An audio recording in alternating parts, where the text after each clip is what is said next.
Hello, everyone, and welcome to the Radiant Black podcast. This is a podcast focused on the Radiant Black series as well as all things Massiveverse. Today, I'm joined by my friends and my fellow co-hosts, Addy, Charlie, and Matt. How's everybody?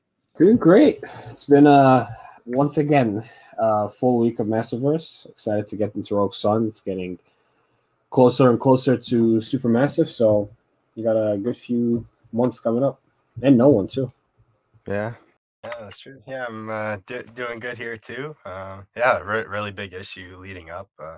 Things just keep feeling like just bigger and stakes are getting bigger. But no, I was telling these guys backstage, kind of just basketball all-star weekend this weekend. So I've just been watching all those festivities and stuff. And then I got Monday off. We got a long weekend here in Ontario. And I wasn't sure, do you guys get Monday off, Bash, as well? Like in I have Monday off. Oh, okay, yeah. We have like we have Family Day. I wasn't sure if that was just an Ontario thing or a Canada Yeah, thing, it's but here, yeah, but it's so not in Quebec because we were talking about it at work, and our friend who's the one person that was in Quebec was like, they didn't have that holiday, so they're still going to work. yeah. That's tough. But no, yeah, excited for that long weekend. So yeah, kind of excited to talk this big one with you guys. How are you doing, Matt? Pretty good. Ray and Matt here in your ear. Excited for this Rogue Sunday. We're celebrating. That's when we're recording it, and you have a 1 in 7 chance of celebrating it too. So hopefully, the cards are in your favor, and we're talking Rogue Sun. I'm excited. A lot of new characters here, a lot of developments and stuff like that. So yeah, excited to get into it. Definitely a great issue, and it's been a treat. Like, you've talked about before on the Massiveverse, how not only has this universe introduced us to several new talented artists from all around the world, but also they take shifts. They have substitute artists for when the main artist of the series needs to take a break or is too overwhelmed. And in this case, we've had Marco Ren on art duties, and he's incredible. But we've also had Luana Vecchio on cover duties for the last like 2 or 3 issues, and that's been a delight. So Massiveverse really continues to impress. But before we dive into this issue of Rogue Sun, there's actually some really cool news in the Massiveverse today. And one of them is just a quick reminder that Radiant Black number 24, put in your Blacklight pre-orders if you want the Blacklight edition. And trust me when I say you want the Blacklight edition. If you had to go with any edition, just go with the Blacklight edition. If you could afford it, just skip the regular one, in my opinion. If if it came to one or the other. And yeah, Igor tweeted out. He tweeted out it's going to be even bigger and more badass than issue 10. Don't know how that's possible, but yeah, he said it's going to be even crazier. So yeah. Put your order. I have an idea. of what they're doing, but I have no idea, and I'm here for it. Can't wait.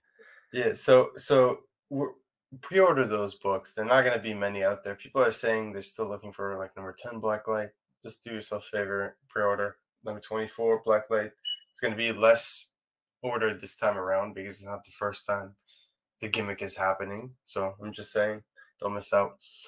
The other piece of awesome news is No One number 1 is on FOC right now, and it's actually the final day to order will be tomorrow. Today being Sunday, the day we're recording, and hopefully the episode should be up on Monday. So if you catch it by then, pre-order No One number 1. We all got a chance to read it. It's really good. We can't really talk about it yet, but we'll have a review once the embargo lifts and we can actually post it up. It's really good. I read it like 5 times. I don't know about you guys. Yeah, and the FOC is February 20th for people that don't want to do math and like look at the date this is posted. So yeah, definitely get that on FOC because it is incredibly ambitious. So definitely check that out. Yeah, it's so good. And I was honestly in it like just like for the story too. And even though like Geraldo, we know he was on it too, but I was honestly like even shocked just like how great the book looks like throughout. So yeah, I really can't wait to talk about this one with you guys. Like just super interesting mystery. And yeah, it's gonna be a fun one with the podcast and everything. And like it's gonna be interesting like how like it's actually on that date, like it's releasing on the date. So I'm curious how that's gonna kind of be done. And yeah, just can't wait for all that. We get to be a podcast talking about a podcast, so I'm hoping there's another podcast that critiques us as we do it, just for the full like inception of it all. So if anyone wants to try that, I'll listen.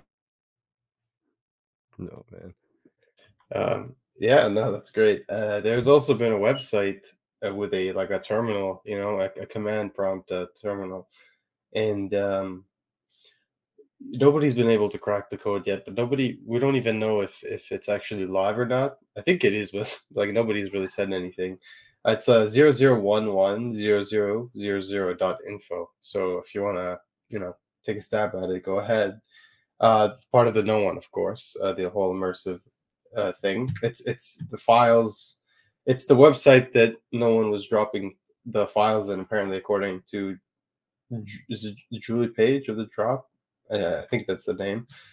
But yeah, overall, very exciting stuff. Check out the trailer. They just dropped the trailer for No One. That was a surprise. But at this point, I mean, you don't know what to expect with the Massiveverse. And the final piece of news regarding No One is there's two variants, exclusive variants, Black Market Narrative exclusive covers, one by Michael Cho, really cool, and they'll be in foil, and another one by Marcel Costa, part of the retro line. I don't know if they're going to be from Stadium Comics yet. It seems like, based off the way the newsletter has been written, it might be from Black Market Narrative themselves.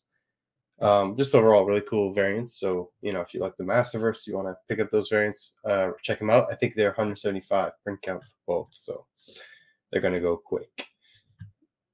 The last piece of news is, of course, I'm laughing because this is exciting. Everyone's been looking forward to this. The last piece of news is SuperMassive 2023. They just showed the covers.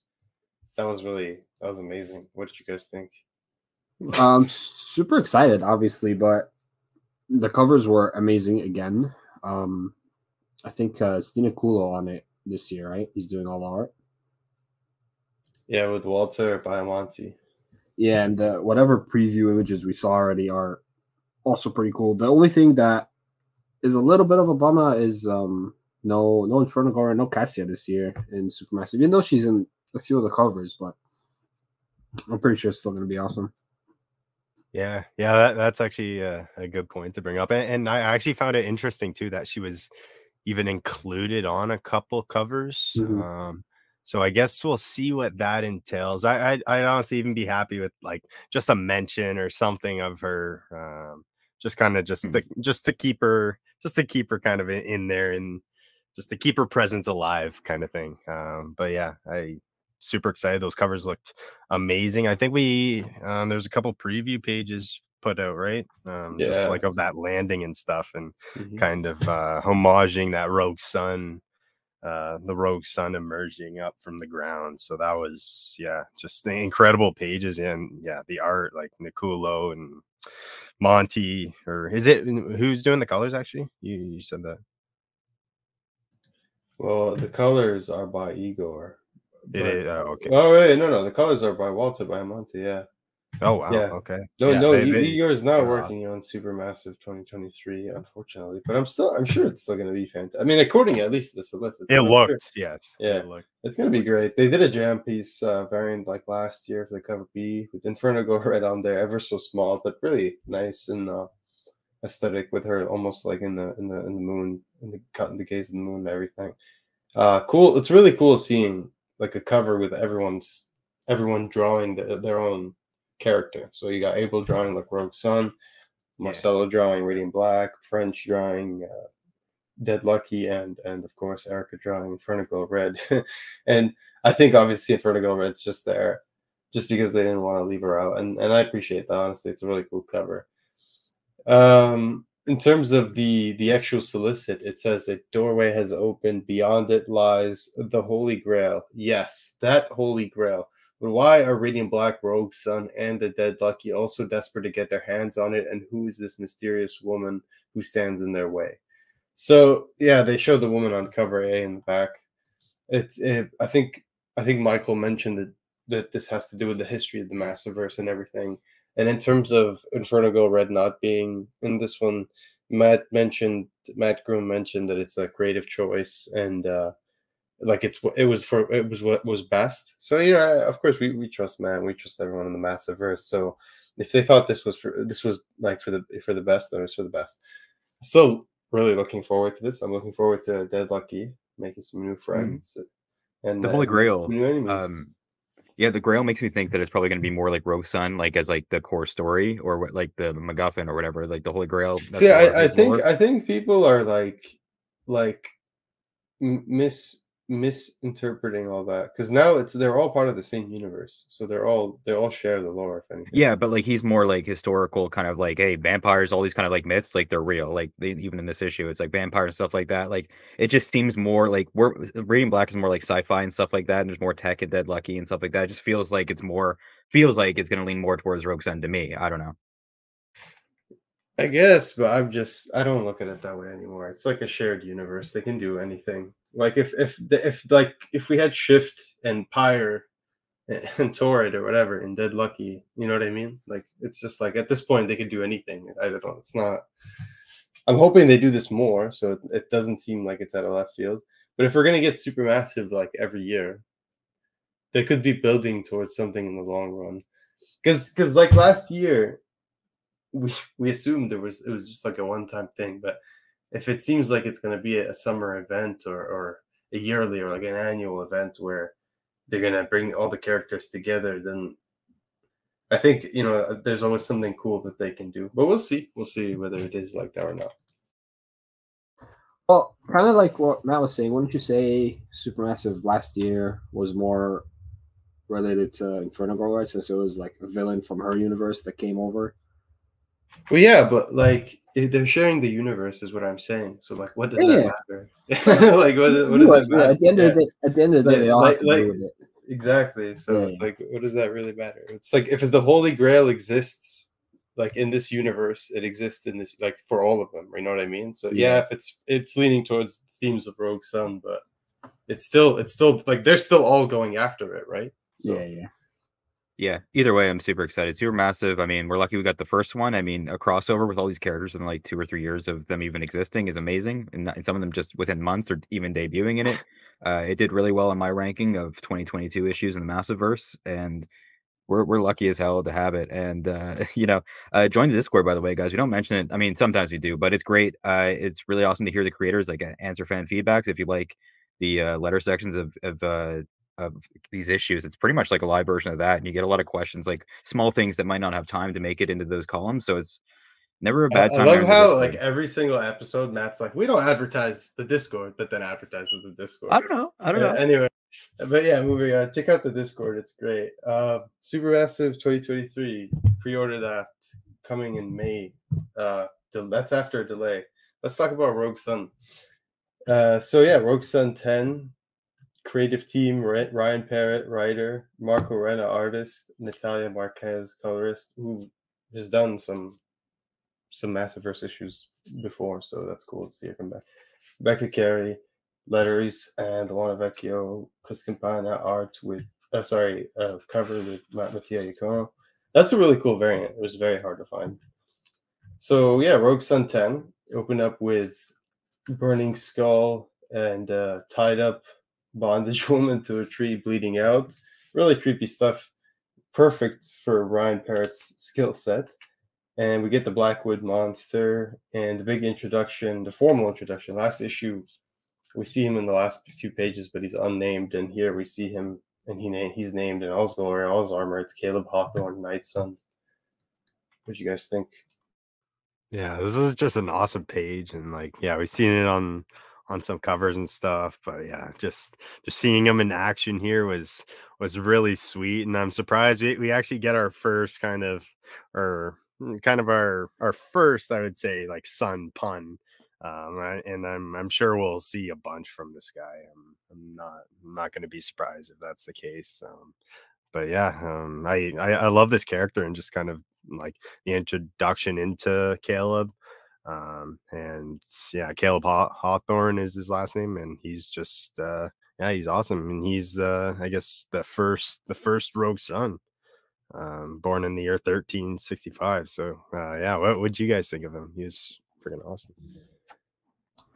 It's cool. I mean, I always love more world building that goes on, and we've been speculating for a while, or at least asking, like, what are the previous Rogue Suns like? And can Dylan talk with them, connect with them, can they help him in some way?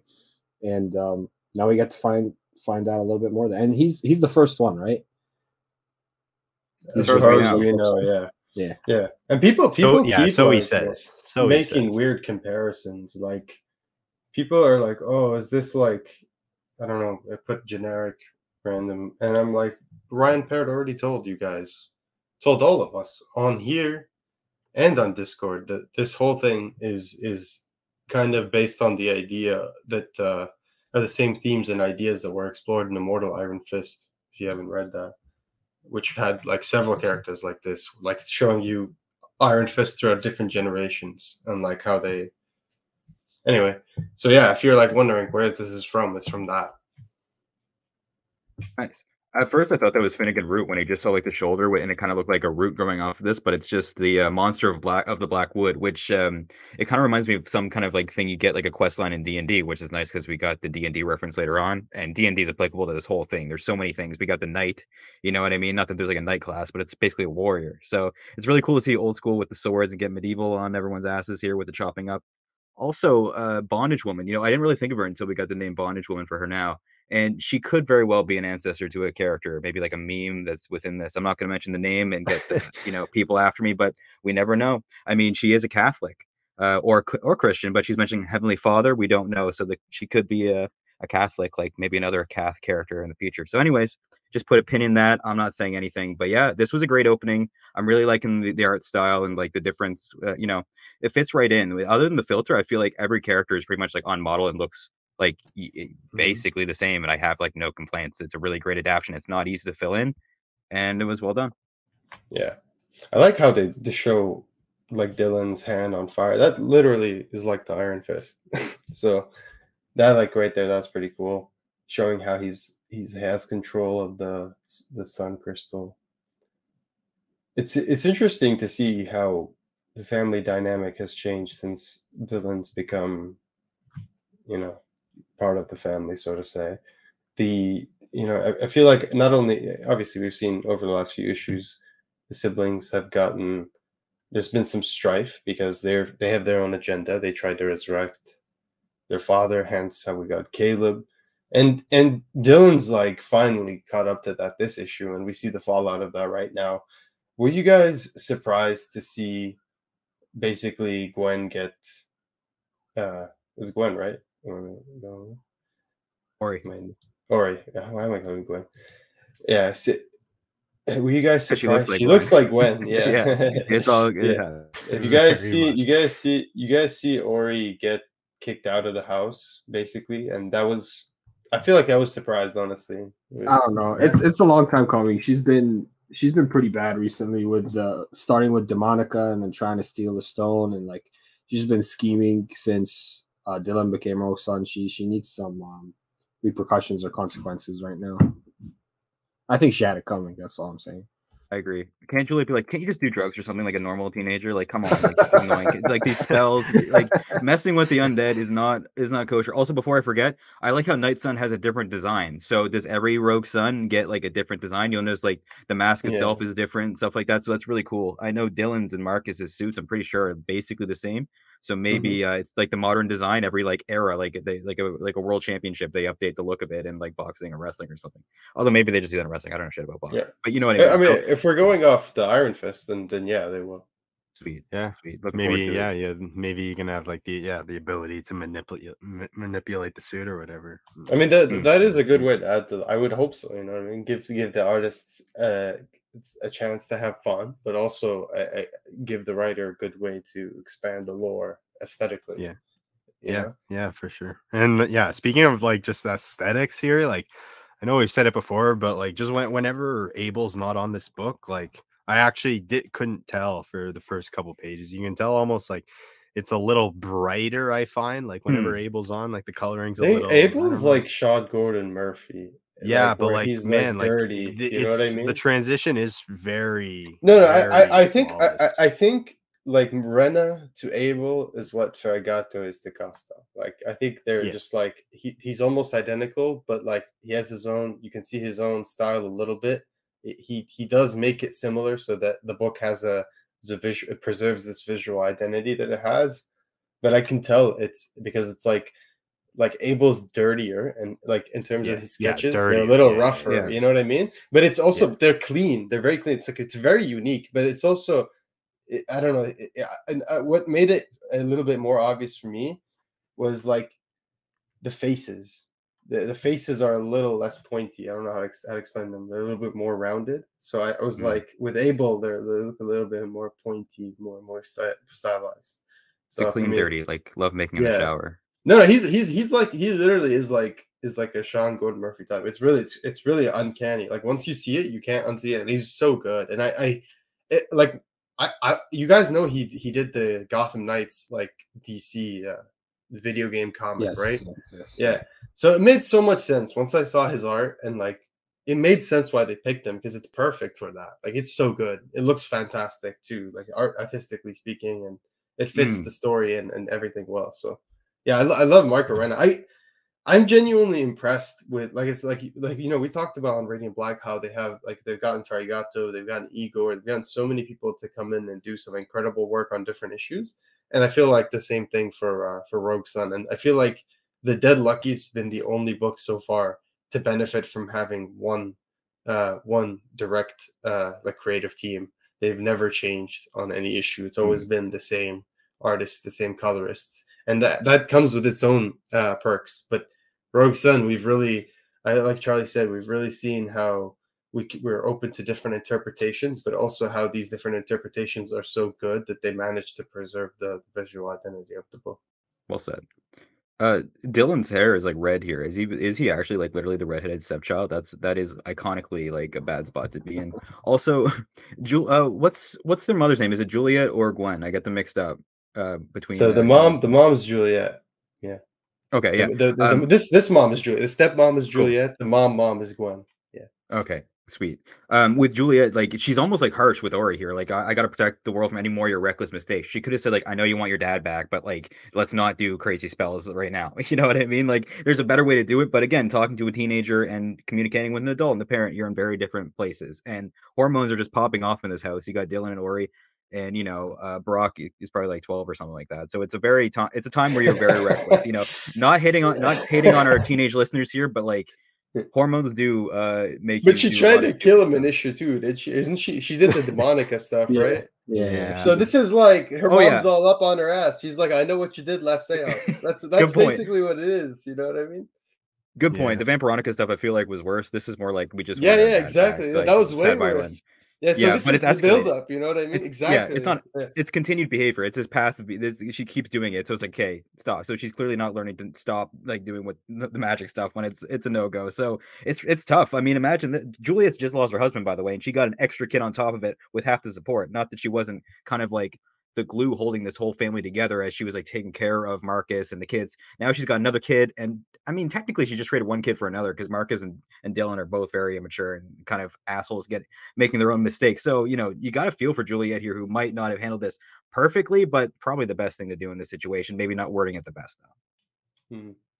Yeah, I think she did good, and I think the reason she was harsh, at least based on like these characters so far and their interactions, is because clearly the Bells, they have high expectations as a family. They come from like upper class stuff like that. So the mom is like very, stern, very just like straight up. And I think she was harsh, like in terms of her words with Ori, because I think Ori understands where she's coming from. At least based on the art, like the Marco drawing her there, like she's guilty, but she understands almost. Like she's, you know what I mean? Yeah, I also think she's smart enough to be self-aware that even though what she's doing is wrong, she's still doing it, and she knows it's wrong. So like she gets. They have high IQs. These two kids. She's not Dylan. But like the other two kids, they're clearly very smart.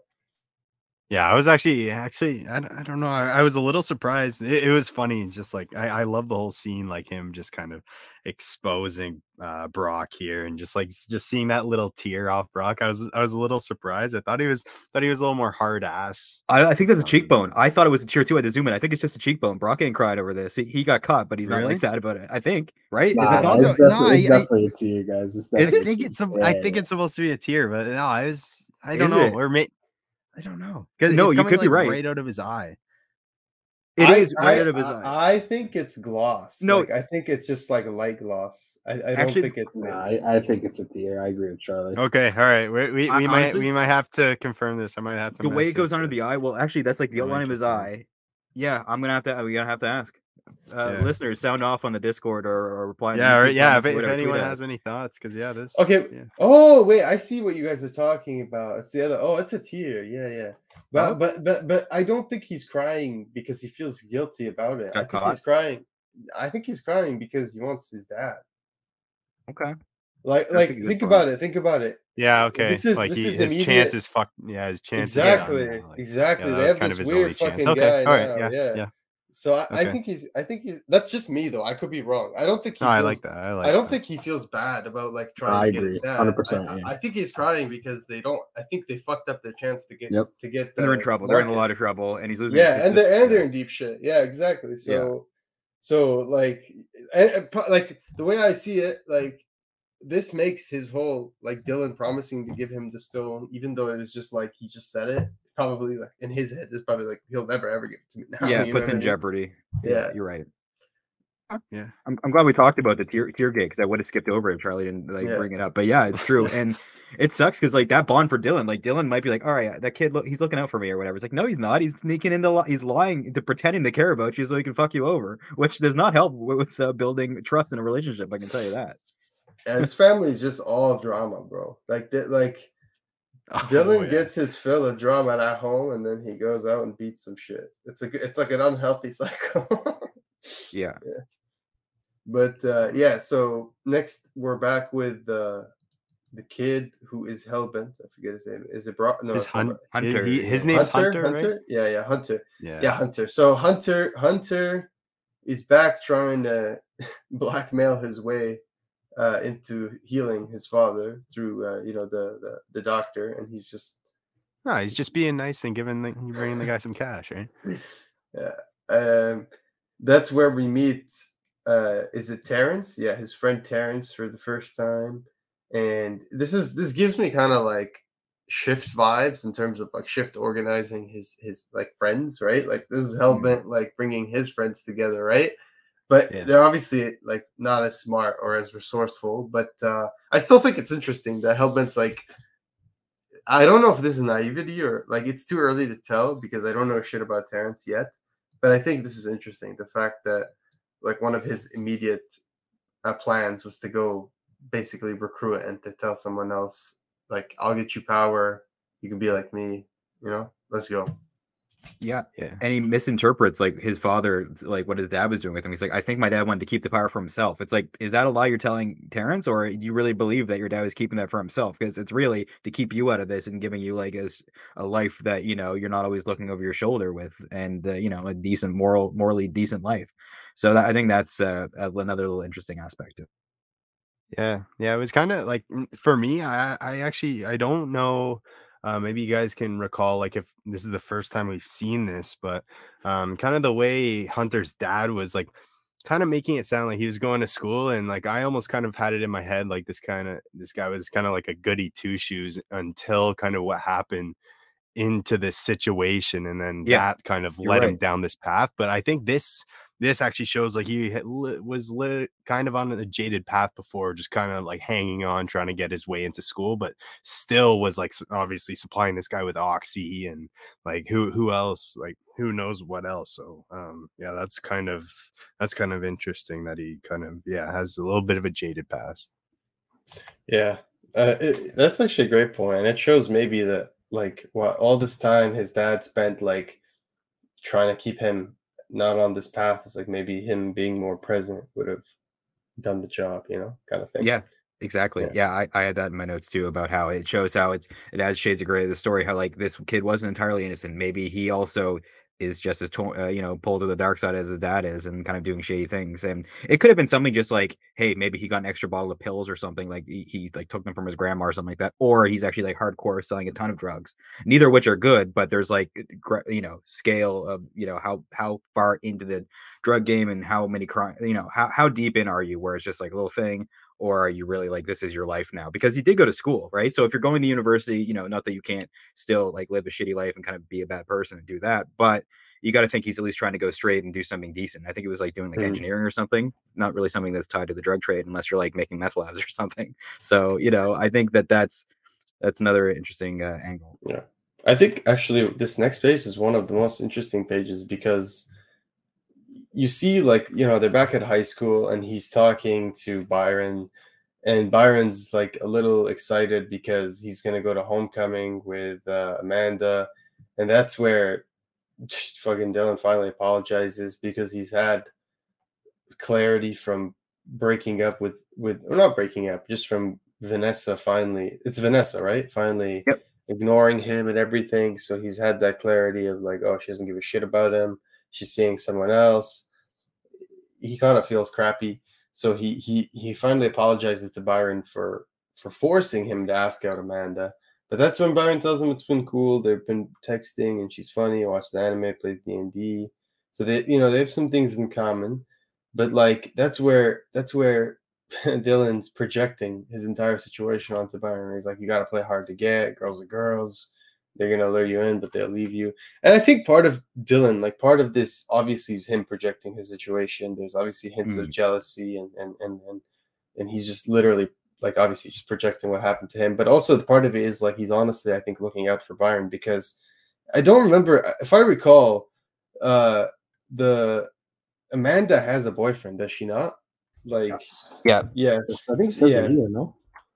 Yeah, he so, says it again. Yeah, so so this is, I think there's definitely bits of truth to what Dylan's saying. I think like Amanda's obviously stringing this kid along, and he doesn't mind, of course, but like I think Dylan's, yeah, I think it's 50-50. He's projecting, but he's also like, look at what happened to me, you idiot. Like, do you want that to happen to you, basically?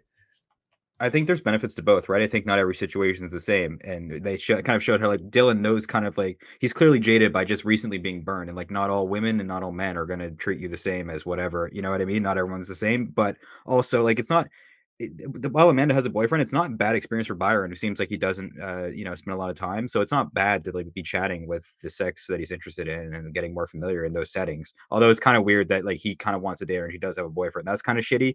But also he kind of wants to go to the dance and have a good time. There's something to be said about just enjoying a night. Not that cheating on your spouse, but just enjoying company with one another and like learning stuff. They're still young and learning this kind of stuff. Also, Dylan's a total asshole for this apology. That wasn't cool, and I'm sorry. He's not apologizing because of that. He just wants to like make it easier for him to drag him on this Koala Scare Me concert. So he's really an asshole who's like fake apologizing. Doesn't mean it to manipulate him further. So Dylan isn't really learning shit. He's learning it slowly, but he's still a bastard, and I think he's going to be this way very slowly. forever. The only thing Dylan learned is like basically is that that's going to happen if you do that, basically. So he's trying to avoid. But I do understand. I think more of the same is like, like I think the most funny thing is that this is all just a teenage situation. I think it's really well put together, and I think it also shows you that like when you're a teenager, it's almost like in the case of Byron, where you don't have that that sort of interest, then you almost don't care if you're like cheating. Like, and I think that's something that like when you're at that age, you don't really think about a lot as much as when you do when you're an adult. Yeah, so I think it's well highlighted here. That just Byron's like, dude, just like fuck it, let me go. Like I don't care if it's like we're doing all the sketchy shit. I just want to feel good, and I think there's something like hedonistic at the core of that. That's funny, and it's just like it's authentic. Yeah, they're talking about stuff they enjoy, not like planning a new scheme. Like that's all they do with Dale is like, hey, so I got this new scheme, or hey, can I have your homework? With them, they have stuff in common. They actually have mutual interests. We don't know if they have anything in common, Dylan and guy that's not Reggie, but I think is Reggie. So it's Byron. There we go. And also, can we get back in the days when we thought that Byron was Hellbent or Reggie was Hellbent, something like that? Yeah. I think I made that. Thinking that. I know. I was in on the theory. Like I definitely like this. I definitely like Hunter a lot better, new character. Definitely a little more believable. But no, I think Byron's hell bent on going to the prom with Amanda. That's what. Oh yeah. No, he's like, I don't know. It's just like it's good to see. He doesn't want a friend. He just wants a friend who's just not going to yell at him and call him a piece of shit and stuff him in lockers and stuff. So yeah, I get it. But yeah, no, I just wanted to point out too, this koala scares me a little poster in the back like that. That logo is pretty terrifying. No, that's an awesome. I think you made the tweet about I think did you make a tweet about something about koalas, I Matt, definitely about did. the I issue? definitely did. Yeah, and the panda. Yeah, Like, great use of I think bears this week. I saw that before I read the issue, so I'm like, holy shit, are we gonna get some like demonic koalas or something? I was like, oh, but no, Yeah, it's if you read my tweets, you probably just think like, "Oh my god, the whole issue's about that," but just like some dumb thing you don't want to pick up. Like Finnegan Root's wedding is like that's like one thing that could happen, but could just be out there. So I talk about it like nonstop. You never know if it'll happen. it was awesome, and I did notice it when it came out. I probably wouldn't have any other way. So no, I did appreciate that. This next scene, it's always a good issue of Roxanne when we go to pairing jewelry, and we're back at pairing jewelry. You know, this is like nerd paradise in terms of Easter eggs, cool lore, and everything, because there's so many cool pieces around the shop that you could see that are visible. But one cool thing is that uh, she shows him a so Dottie shows Dylan a like a stone or something with a mark on it, and it looks exactly like the mark that's tattooed on Suave's face. But that's when Dottie tells him it's not actually a tattoo; it's a mark called the Favor, and that's what the Rogue Sun has been battling for generations. So there's some deep lore here, almost like some origin level lore. So there's other worlds, realms, realities, whatever you call it. That's what she's telling him, and that's where we get a big cameo, only by name. But she says one of them is controlled by a creature called Morningstar, and this is his hand. So I think that's the cameo of Morningstar, who's one of He's the gonna be a big big bad. villains. He's Yep. the devil. The devil's named after him. There's no bigger like build up than that. Also, the mark's called the favor. So obviously you're in debt, doing a favor for the devil, deal with the devil, those kind of elements. So I can't wait to see what Rogue Sun Mephisto. yeah. Actually, yeah. Oh, No, yeah, it's always. it's Ralph Boner confirmed in this or whatever. But no, I'm interested to see where this is going because we got that, and he's looking for the quill, and it's always a cool time in the Perrine jewelry because we get like the panda stuff teased. What's Speaking of demonic koalas, we could get a panda. Like I literally never noticed the panda the first read. No, I just noticed that like literally 5 minutes ago. I was, oh my God.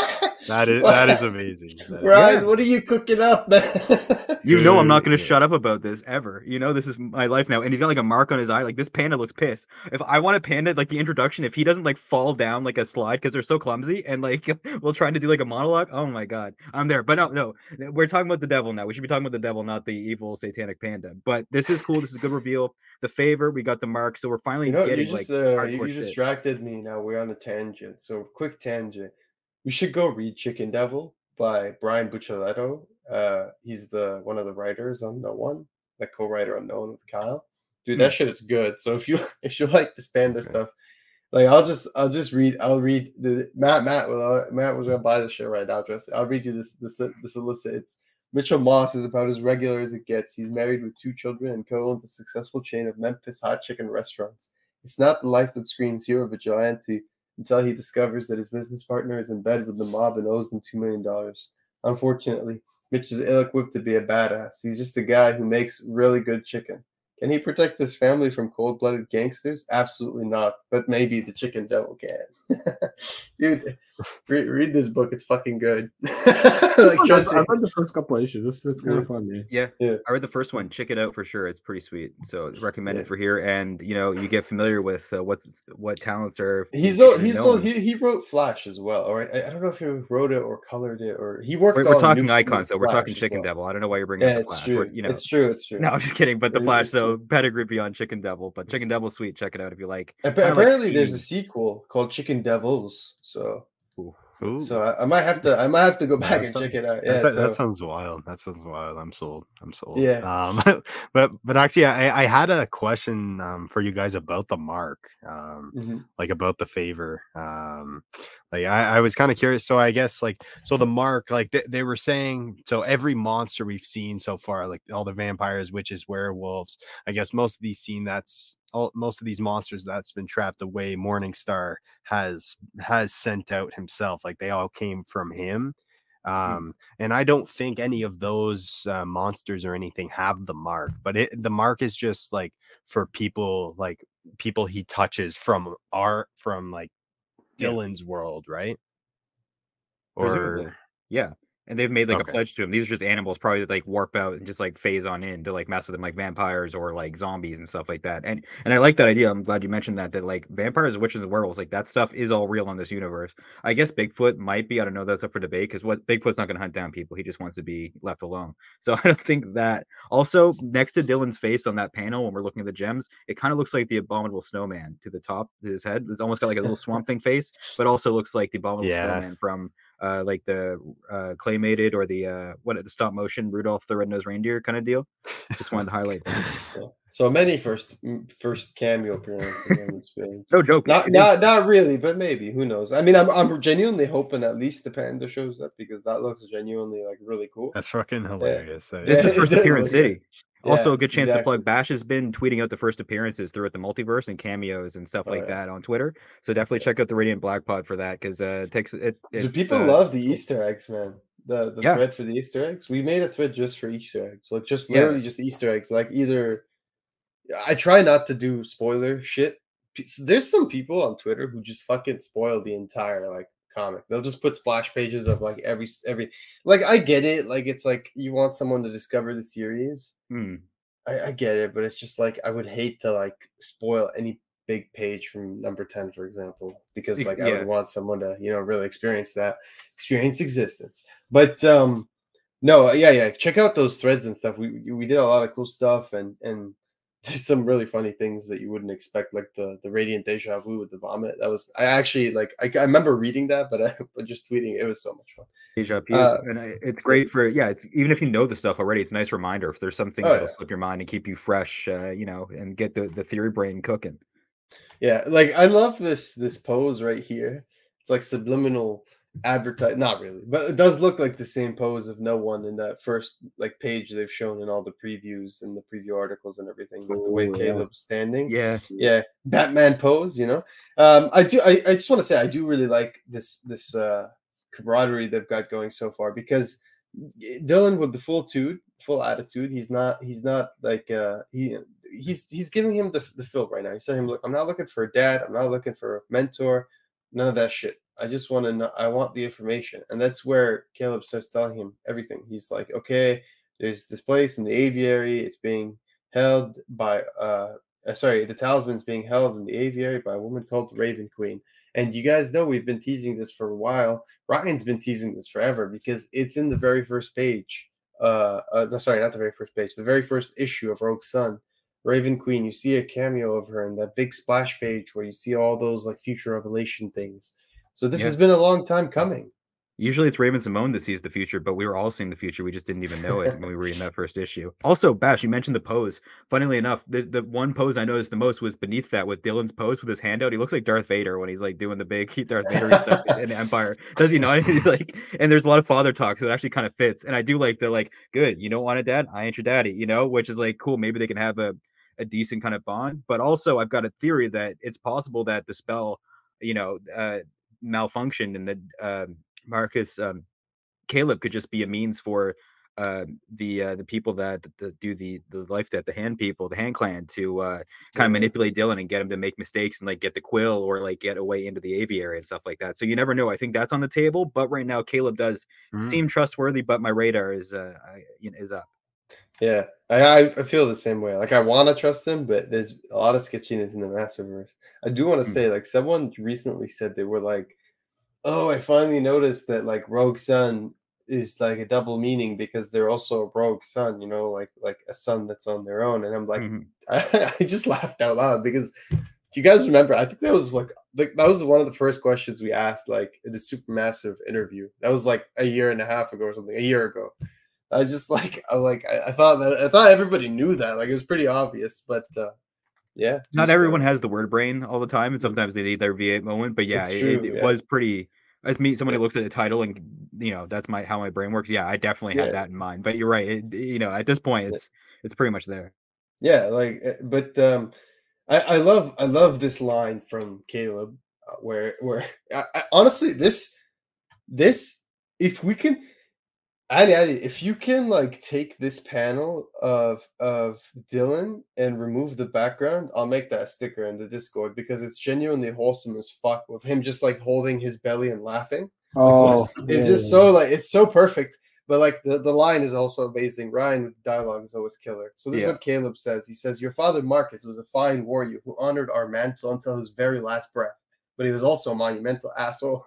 It's just like I love man the book. The dialogue in this book is fantastic, and then you literally get a full-on belly laugh from Dylan. Like he's literally hands-on belly laughing like Santa He's never been that Claus. happy. I don't think we've Oh, seen him that no. happy like ever, No. unless like Vanessa got back with him. He's Exactly. elated because it's his own biases, his own beliefs are being said to him. Also, this could be a way that he's manipulating him because he's seen everything. Remember, he says he's seen through the Sunstone as he's seen like the world develop and stuff like that. But it's different when you're out here. Also, freedom. He probably wants to be out more and could be traded. So his how freedom many for of the that. Massiveverse powers like are voyeurs during your sexy time? Because like, does this mean that like the dead Lucky can't have sex without voyeurs, and like Dylan can't have sex without some sort of voyeurism going on?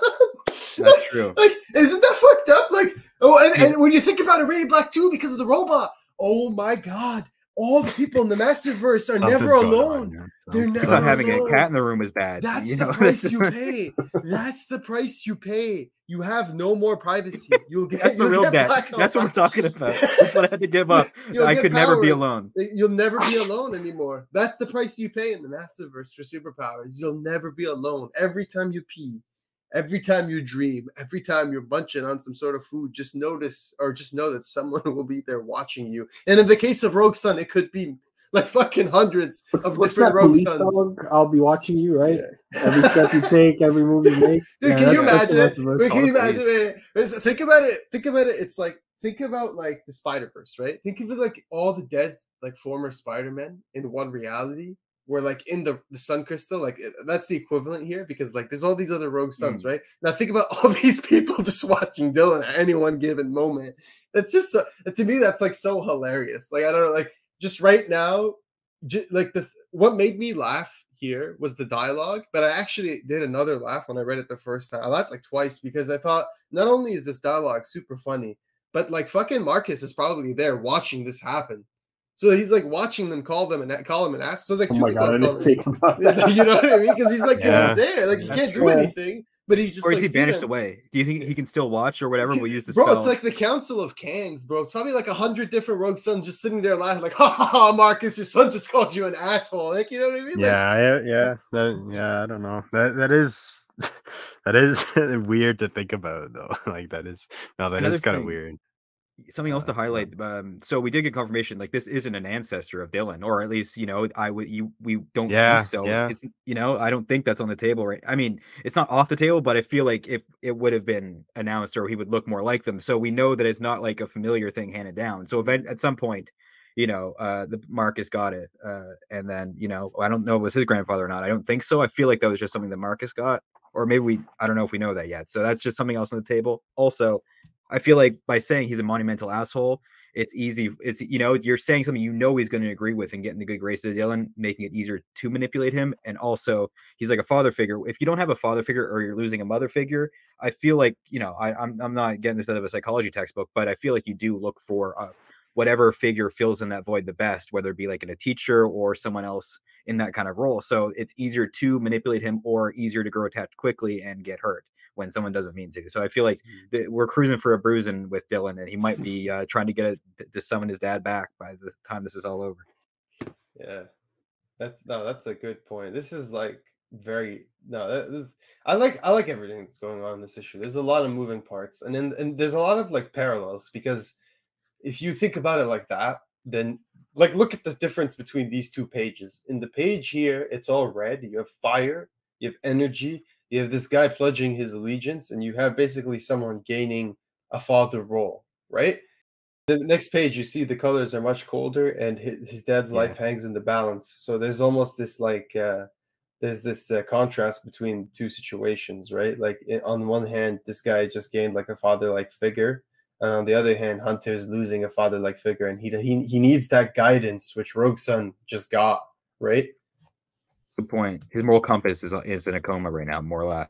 Exactly, and he even begins to realize that immediately, right? Like because when his dad wakes up, he's so happy to see him, so he almost thinks like, okay, it's all worth it because my son's here, and like this is what really matters.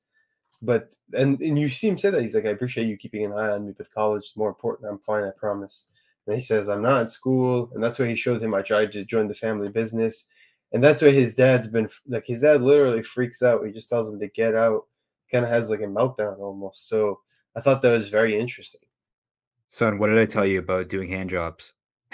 Sorry. I mean, yeah, it's right there. But no, it's true. I mean, this is brutal. You're in a coma. You're dealing with a fatal injury, and then your son's waking you up, and you can't even react. Your son can do his little monologue about how, hey, I know I found out about the secret you never wanted. Hey, I'm into it. Your worst fear? I'm doing that now. I'm going around and I'm doing crime on a grand scale, and I sold my life to this guy who's been manipulating you. So terrible and amazing job by Becca Carey with the texture, with how it says get out 3 times, getting bigger and bigger and breaking out of the text box. So you really feel it. You feel his dad's, emotion of like, Oh yeah. fuck. It's very Daredevil-y too. It reminds me of, I'm most familiar with the movie that everyone hates for whatever. Dude, I don't know if this is Becca, but there's a lot of cool shit that's subtle. Like if you look at, have you guys ever played a video game where you're hearing a spirit or like some sort of like thing talk and they almost have like an echoey sound?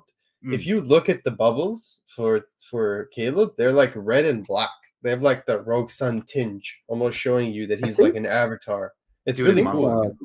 Marcus was like this too when he was Really? so. Yeah, Yeah. that's I love that. See, that's a really good effect. And then also Becca Carey, like you said, that when he gives Dylan the tome of Espil, and I love this whole like lore shit they do every issue. Like last time it was the cloak that they put, the blanket, sorry, that they wrapped Dylan in to rescue him, that healed him. Now they got the tome. I love all this shit. It's really cool. Like someone should like 3D print this shit one day and like, you know what I mean? Sick. Yeah. And the broken bell, it's kind of like the Bell family is kind of broken as well. I don't know if that's intentional or not. But look at that lettering though, like that effect. You can feel it, right? When he rings the when he strikes the tome with the little the way it thing. rises into the air Yep. and everything. Yeah, So cool. Like that's really awesome stuff. But I always got to say, any issue of Rogue Sun for me with where the Dormant of the Aviary appears is a fantastic issue, because the Dormant of the Aviary is so freaking cool. And so Caleb, one thing that makes me, what adds to my suspicion regarding the whole Caleb thing, is Caleb seems to be pretty comfortable. Like he gets the whole thing moving. He seems to know what's up. He's experienced. yeah. But He this just next says, page, Dormammu, yeah. we've come to bargain. What did you guys think of this page though? That page, that one's like one of the best pages in the Massiveverse I've seen. Going into the aviary. Yeah, that was I right before we get to that, I do have a quick question for you guys. First, I thought it was like super interesting. Like we kept asking, like, yeah, like we were talking about if it came like down through family lineage, and yeah, I don't think, or we don't think like it is kind of thing, but like it says at the beginning, like the Sunstone came to him through like sheer providence, like what he thought. So I thought that was super interesting, but I don't know if there's even anything to this. But on the roof, when is pledging his allegiance, one thing Marcus never did, which I was just like kind of noticing, is like how this guy's able to put his armor on. And I don't know if Marcus ever did that or was able to do that. So I don't know, but I guess like with the word bubbles, it still does make me think he is a spirit. So I don't know if there's anything to that, or if you guys think anything of that. But yeah, I just thought that was kind of interesting.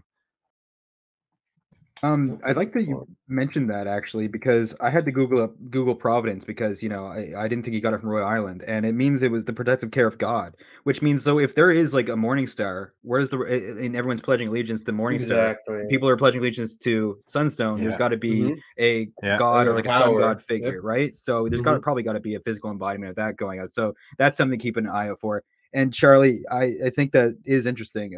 Repeat your question again, sorry. No, it was just like, I don't know if there's anything to that. Like Marcus was never able to put his armor on, or he never did. But this guy kind of like, he's putting his suit on, and I don't know if he can put his like, I don't know if he can fight or whatever, but or if that was just kind of like a thing. Or I guess I'm okay. No, I'm thinking now that that's just he is a knight, and like he's back. Yeah, no, okay, I figured it out. Yeah, he's just a knight, and he put that on to pledge his life, because yeah, obviously when you do that when you're a knight, you're in full armor, right? So yeah, I guess I just answered my own question there. Yeah. But yeah, this page in the aviary is fantastic stuff. Gorgeous colors from Natalia Marquez and Mark Arena killing it on the artwork. We're truly blessed to have such good artists in the Massiveverse. And Mark Arena, we told him like this is a stunning page. Yeah. Make sure you read Rogue Shun issue 10 just to see this page because it's oh perfect. It's fantastic. I do want to say the art team's killing it, and also this kind of reminds me of issue 10 when we're going into existence and they were walking that pathway, that like awkward pathway. Yes. Yeah, it's not quite the same, but it's another realm as well. So this could Yes. almost be their existence in a way where secrets are kind of pushed. This is almost where like Littlefinger and Varys Yeah. or Varys there would be, you know, pushing all the pieces Yeah. and stuff like that. Very Game of Thronesy, and people are sending ravens, and I like this world. I like what this means for the world. Like we have the you know, the what does he call them, the bird nuts or whatever. They're not called that, but I like this piece of lore. This is a good world building issue. I know I've driven that term to the ground. I saw a tweet recently. It's like, I hate the term world building. I'll stop trying to say it, but it does add a lot to this, and I really like where this is going, and this is really cool. I like to see where this takes us. Yeah, we actually like it was a nice surprise here. We get a couple pages in a row, like you have to flip the book 90 degrees. And obviously like the Massiveverse has definitely like made me think this stuff. But what would you guys like? Do you think it's possible like do you think we'd ever get an issue or something like a full like this, like a whole issue that takes place in this and it's kind of like all in here? Or like do you think this is going to be a consistent thing whenever they're in the aviary, the book flips like this?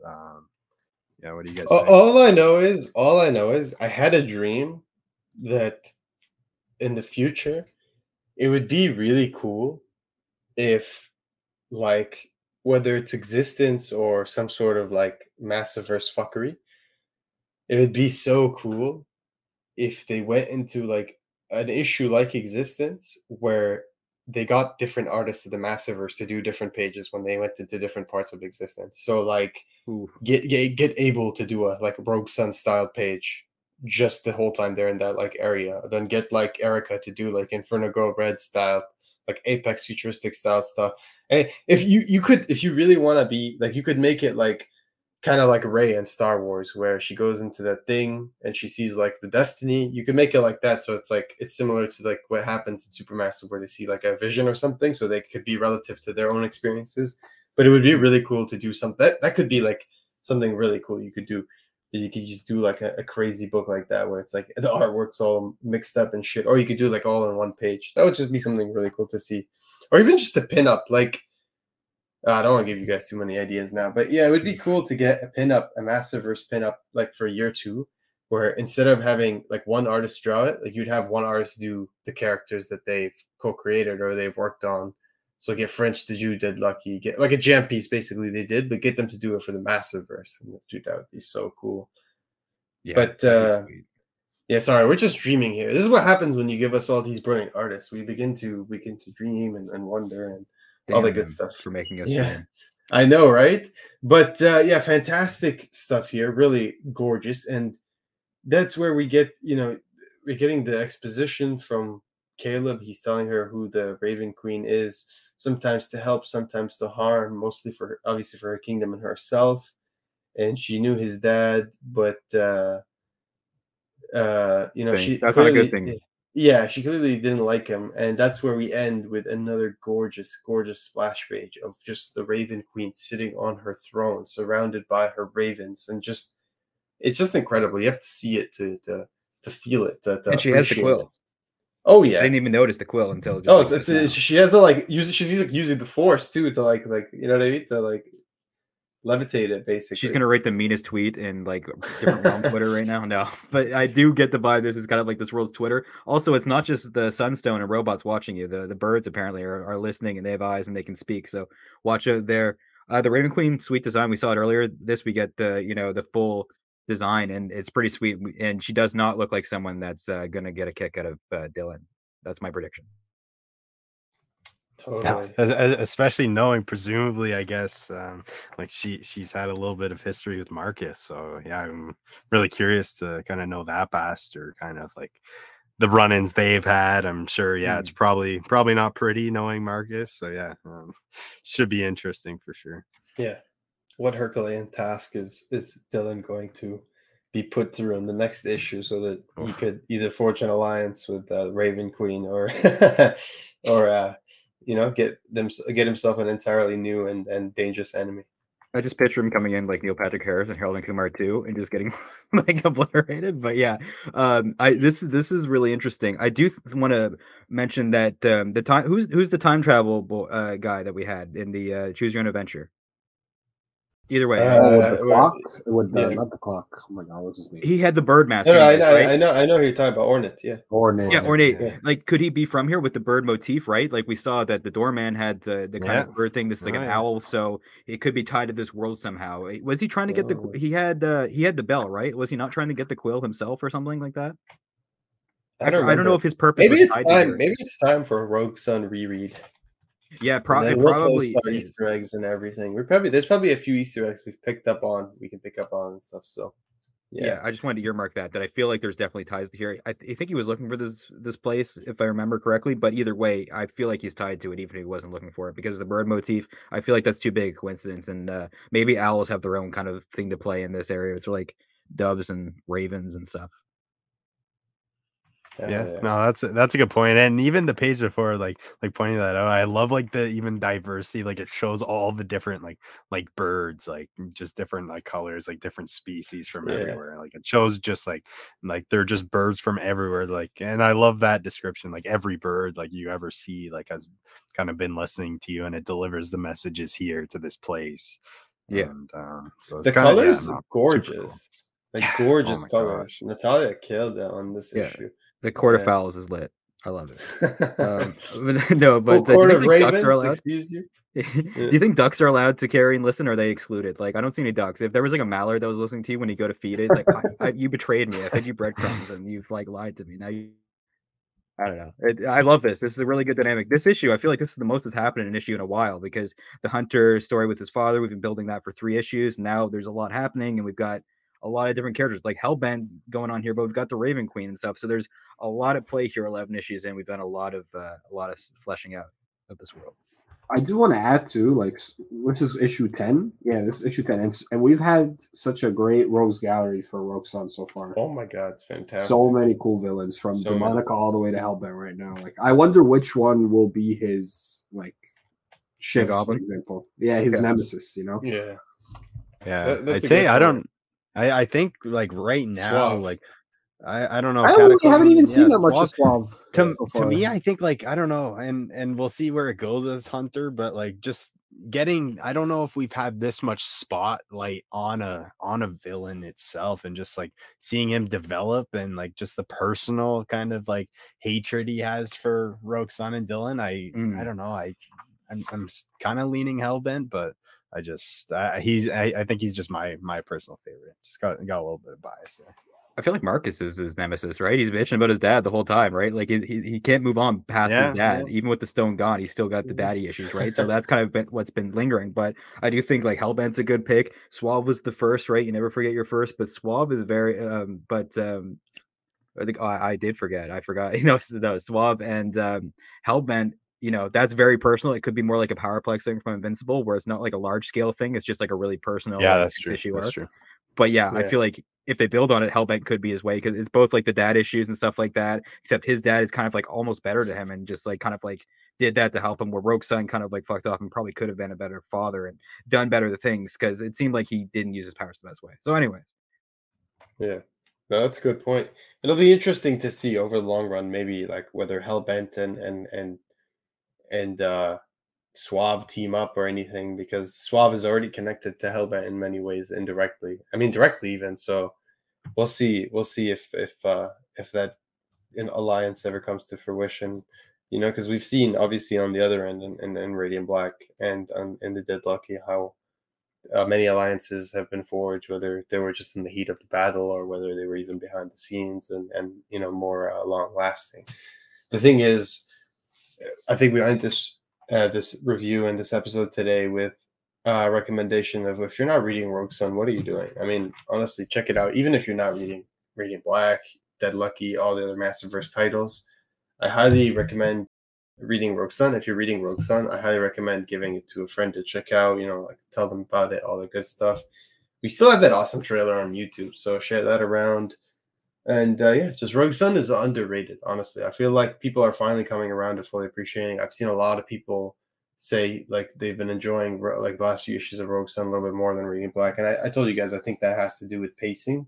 Like you guys said, Rogue Sun, it's done so much in the 10 issues that we've had so far, but Radiant Black is you could really tell it's setting up this long, like complex, multifaceted like narrative, and it's gonna be a big payoff. At least we still don't even know what that book is yet. So yeah, we don't. It's true. We don't even know what that book is yet. Like, I don't know, man. I can't. Even, I have thoughts about like what he could do. Like, I feel like one. I don't know. Radiant Black's crazy. Pre-order Radiant Black 24. Check out Rogue Sun.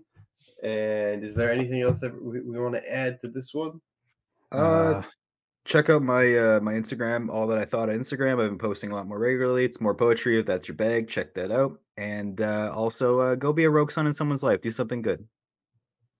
I mean, don't be a rogue son in terms of being an actual rogue son, but no, I'm a poet. I speak in metaphor. So okay. Thank God. Yeah, be a Caleb rogue son. Be a protector. You know? Yeah, be a protector. Exactly. And don't be a rogue son like Spider-Man 2 Rogue Son, where the whole city's fucked just because you're trying to show off what you can do with your. No. Be a light. Be a light in the darkness. There we go. Yeah. So yeah, check out Rogue Sun, and we'll see you next time. No, just real quick. Yeah, next issue gonna be a big one, and cover kind of switch up the colors a little bit. Like this the cover. I think it's gonna be kind of a pretty emotional one for sure. Just kind of him just like literally crouching in front of a grave. So who knows what that's all about? But yeah, I can't wait to talk about that one with you guys and dig through that. 100%. Check out the issue. Those Luana Vecchio covers are incredible. Also, Paris Lane, Canadian artist, just fantastic artists overall, doing the ratio for number 10, number 11, the 120. Really gorgeous issue, almost in the style of those Supermassive pinup images. So if you're a fan, check that out. I know also, he's been at special thanks to our patrons as well before we go. All right. But yeah, I know he's been at a lot of the conventions in Canada. So if you want to get your copy signed, there's a good chance you'll be able to. And special shout out to the Patreons. Thank you for your patronage. If you want to, check out our Patreon, we do have a little bit of bonus content for our patrons, of course, and early reviews and stuff. And we're going to have some more cool stuff coming on very soon. There's actually lots of cool stuff coming on very soon. But yeah, thank you to Noah. Thank you to Joe, Jay, and thank you to Patrick. Thanks always. For being the spirit in our sunstone. Oh, yeah. Thanks for being the bath bombs to our bats. The radiant bath bombs, actually. But yeah, thanks everyone. Thanks so much. We'll see you next time for Dead Lucky number 6, which is the end of that arc, and we'll have a break because Supermassive. So the solicits that just came out, we only got No One number 3 and Supermassive 2023. No Radiant Black, no Dead Lucky, no Rogue Sun for that month because of Supermassive. We'll give us some time to catch up, and we'll have special episodes planned for that month because of the hiatus. So yeah. We'll see everyone then. Stay radiant.